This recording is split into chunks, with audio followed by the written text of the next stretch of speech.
Assalamualaikum warahmatullahi wabarakatuh. Perkenalkan, nama saya Latifah, NIM 216100056, Program Studi Fakultas Agama Islam. Saya di sini akan memaparkan dasar-dasar pendidikan nasional dari bab 1 sampai bab 6.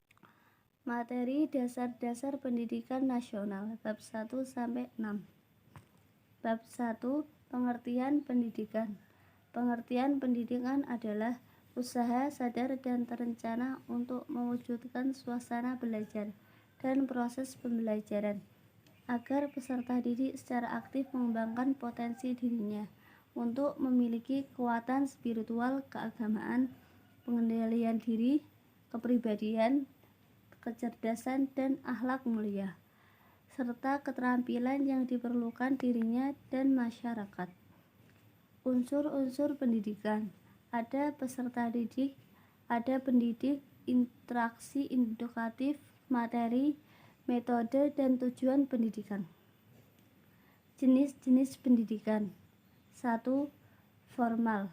Contohnya PAUD, TK, SD, SMP, SMA, dan perguruan tinggi. 2. Non-formal. Contohnya kursus dan homeschooling. 3. Informal. Contohnya lingkungan keluarga, masyarakat, dan lingkaran pergaulan. Bab 2. Dasar pendidikan dan tujuan pendidikan. Dasar pendidikan adalah pondasi atau landasan yang kokoh bagi setiap masyarakat untuk dapat melakukan perubahan sikap dan tata laku dengan cara berlatih dan belajar dan tidak terbatas pada lingkungan sekolah, sehingga meskipun sudah selesai sekolah akan tetap belajar apa-apa yang ditemui di sekolah. Tujuan pendidikan: menciptakan seseorang yang berkualitas dan berkarakter sehingga memiliki pandangan yang luas ke depan untuk mencapai suatu cita-cita yang diharapkan. Tujuan pendidikan menurut pakar Ki Hajar Dewantara. Menurutnya, pendidikan adalah suatu tuntutan di dalam hidup tumbuhnya anak-anak. Maksudnya ialah bahwa pendidikan menuntun segala kekuatan kodrat yang ada pada peserta didik agar sebagai manusia dan anggota masyarakat dapat mencapai keselamatan dan kebahagiaan hidup yang setinggi-tingginya. Bab 3. Sistem pendidikan nasional. Pendidikan nasional adalah keseluruhan komponen pendidikan yang saling terkait secara terpadu untuk mencapai tujuan pendidikan nasional. Tujuan komponen pendidikan.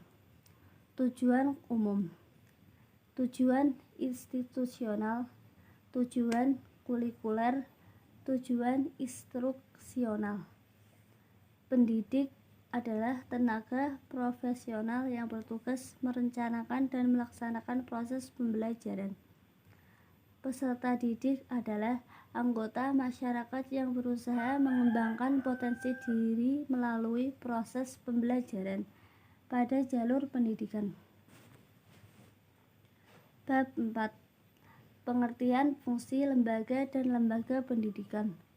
Lembaga pendidikan adalah sebuah institusi atau tempat di mana proses pendidikan atau belajar mengajar berlangsung. Di antaranya pendidikan keluarga, sekolah, dan masyarakat. Lembaga pendidikan keluarga sebagai transmisi pertama dan utama dalam pendidikan keluarga mempunyai tugas utama dalam meletakkan dasar bagi pendidikan akhlak dan pandangan. Lembaga pendidikan sekolah, pendidikan yang diperoleh seseorang secara teratur, sistematis, bertingkat dengan mengikuti syarat-syarat tegas dan ketat mulai dari taman kanak-kanak sampai perguruan tinggi. Lembaga pendidikan masyarakat. Lembaga pendidikan masyarakat merupakan Tingkat ketiga, setelah keluarga dan sekolah, memberikan anak kemampuan penalaran, keterampilan, dan sikap. Juga menjadi ajang pengoptimalan perkembangan diri setiap individu.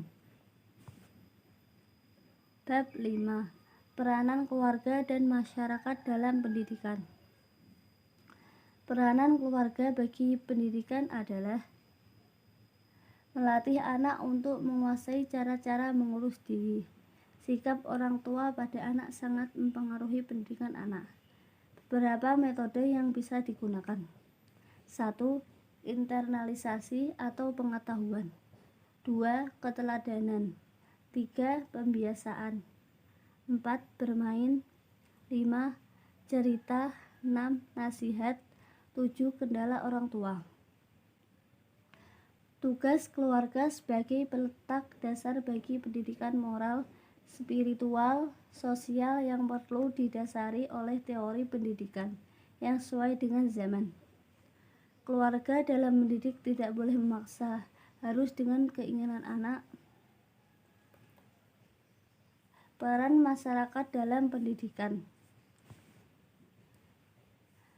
Pendidikan dalam masyarakat saling keterkaitan. Untuk mengembangkan pendidikan diperlukan partisipasi dari masyarakat untuk selalu peduli akan berpengaruh pendidikan terhadap kehidupan masyarakat. Masyarakat dalam konteks ini berperan sebagai subjek atau pelaku pendidikan. Tanpa adanya kesadaran masyarakat akan pendidikan, maka negara tidak akan berkembang. Kita akan bergantung pada orang lain. Bab 6. Konsep pendidikan seumur hidup dan berbagai implikasinya. Pengertian pendidikan seumur hidup sendiri adalah sebuah sistem konsep-konsep pendidikan yang menerangkan keseluruhan peristiwa-peristiwa kegiatan belajar, mengajar yang berlangsung dalam keseluruhan kehidupan manusia. Proses pendidikan seumur hidup itu berlangsung secara kontinu, terus-menerus. Konsep pendidikan seumur hidup. Konsep pendidikan seumur hidup sebenarnya sudah sejak lama dipikirkan oleh para pakar pendidik dari zaman ke zaman. Apalagi bagi umat Islam jatuh sebelum orang-orang Barat mengangkatnya. Islam sudah mengenal pendidikan seumur hidup, mana dinyatakan oleh hadis Nabi SAW yang berbunyi utlubil ilmi minal mahdi ilal ahdi. Artinya, tuntunlah ilmu dari buai sampai meninggal dunia. Implikasi pendidikan seumur hidup. Bagi program-program pendidikan, implikasi di sini diartikan sebagai akibat langsung atau konsekuensi dari suatu keputusan. Dengan demikian, maksudnya adalah suatu yang merupakan tindak lanjut dari suatu kebijakan atau keputusan tentang pelaksanaan pendidikan seumur hidup. Implikasi pendidikan seumur hidup pada program pendidikan dapat dikelompokkan menjadi beberapa kategori, yaitu 1. Pendidikan baca tulis fungsional penting bagi negara berkembang. 2. Pendidikan faksional. 3. Pendidikan profesional. 4. Pendidikan ke arah perubahan dan pembangunan. 5. Pendidikan kewarganegaraan dan kedewasaan politik. 7. Pendidikan kultural dan pengisian waktu luang. Itu yang bisa saya paparkan. Kurang lebihnya mohon maaf. Wassalamualaikum warahmatullahi wabarakatuh.